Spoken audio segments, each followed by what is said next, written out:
భారతదేశంలో ఉన్న శివాలయాల్లో శ్రీ ముఖలింగేశ్వర స్వామి ఆలయం ఎంతో ప్రసిద్ధి చెందింది. శివలింగంపై ముఖం కలిగి ఉన్న ఏకైక దేవాలయం శ్రీ ముఖలింగేశ్వర దేవాలయం. ద్వాపర యుగంలో ఈ దేవాలయం వెలిసినట్లు పురాణాలు చెబుతున్నాయి. దక్షిణ కాశీగా వెలసిల్లుతున్న శ్రీకాకుళంలోని శ్రీ ముఖలింగేశ్వర స్వామి ఆలయంపై బిగ్ టీవీ స్పెషల్ స్టోరీ ఇప్పుడు చూద్దాం.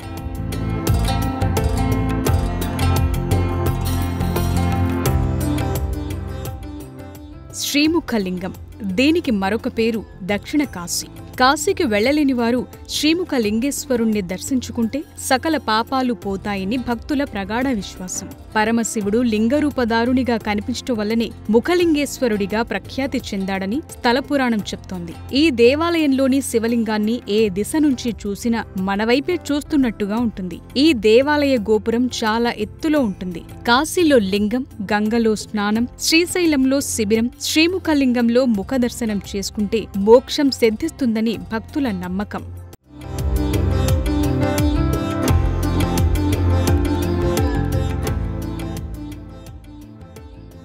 శ్రీముఖలింగం శ్రీకాకుళం నగరానికి 55 కిలోమీటర్ల దూరంలో ఉంటుంది. వంశధార నదీ తీరంలో ఈ ఆలయం వెలిసింది. చాలా మంది భక్తులు ఇక్కడి శ్రీముఖలింగేశ్వరుణ్ణి దర్శించుకుని వంశధార నది వద్ద పాదాలు కడుక్కుని నీళ్లను తలపై చల్లుకుంటారు.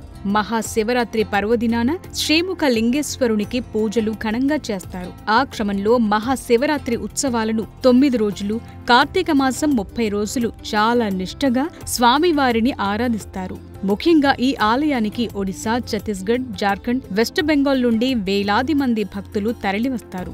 ముఖ్యంగా శివరాత్రి ముందు రోజు శ్రీముఖలింగం చేరుకుని 9 రోజులు దేవుని దర్శించుకుని తిరునాళ్లలో పాల్గొనటం ఇక్కడ ఆనవాయితీ.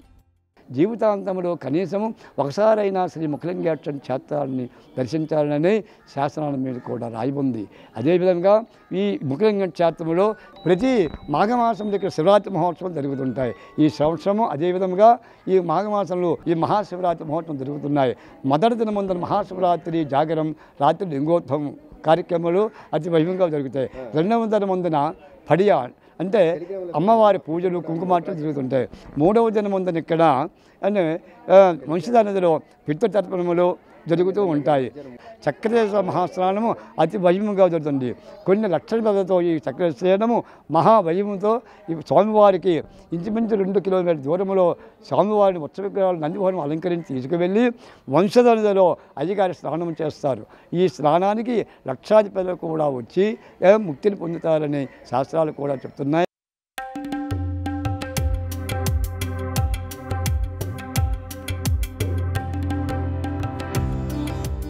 శ్రీముఖలింగంలో ముఖ్యంగా శ్రీముఖలింగేశ్వరుని ఆలయానికి పక్కనే ఆంజనేయ స్వామి ఆలయం ఉంది. భక్తులు శ్రీముఖలింగేశ్వరుని దర్శించుకున్న తరువాత ఆంజనేయ స్వామిని దర్శించుకోవటం ఇక్కడి ఆనవాయితీ.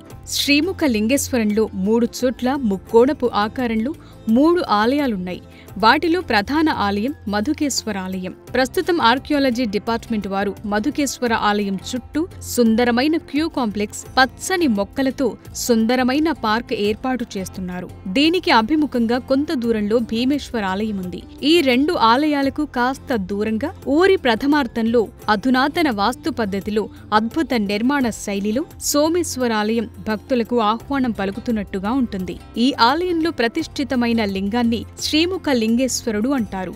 ఈ ఆలయంపై సుమారు 100 సంవత్సరాల క్రిందట పిడుగుపడింది. పిడుగుపడినప్పుడు ఆలయ శిఖరం దెబ్బతినగా దాన్ని ఆర్కియాలజీ డిపార్ట్మెంట్ ఆఫ్ ఇండియా వారు పునరుద్ధరించారు. ప్రస్తుతం ఈ 3 ఆలయాల్లోనూ శిల్పకళా సంపద చూపరులకు కనువిందు చేస్తోంది. ఈ ఆలయం చాళుక్య శిల్పకళా వైభవానికి దర్పణం పడుతుంది. ఈ ఆలయాలు క్రీస్తు శకం 573 నుండి 1058 సంవత్సరాల మధ్యకాలంలో నిర్మించారని చరిత్రకారులు చెప్తున్నారు. దక్షిణ కాశీ అంటే అది కోటిలింగ క్షేత్రము ఉత్తర కాశీ, ఇది ఒక్క లింగము తట్టుగా దక్షిణ కాశీ. అయినా కాశీ సమమిదం క్షేత్రం ముఖలింగం కలిగే, కాశీతో సమతుల్యమైన క్షేత్రమే అని ఇది కూడాను. అందుకే అది ఉత్తర కాశీ అంటారు, దీన్ని దక్షిణ కాశీ అంటారు. కాశీ అంటారంటే కానీ అది శాస్త్రమే కానీ కాశీతో సమాన క్షేత్రమే. అది కోటిలింగాల క్షేత్రం, ఒక్క లింగం పెట్టాడు ఇక్కడ తక్కువ అనేసి, అందుకే చిన్న తేడా పెట్టాడు. అది ఉత్తర కాశీ, దక్షిణ కాశీ అల్లంటూ కాశీ సమమిదం క్షేత్రం ముఖలింగం కలిగే. కలియుగంలో కాశీతో సమానం క్షేత్రం ఇది కూడాను. దక్షిణ కాశీ అయినా కాశీతో సమానము. For more videos like this, subscribe Big TV channel.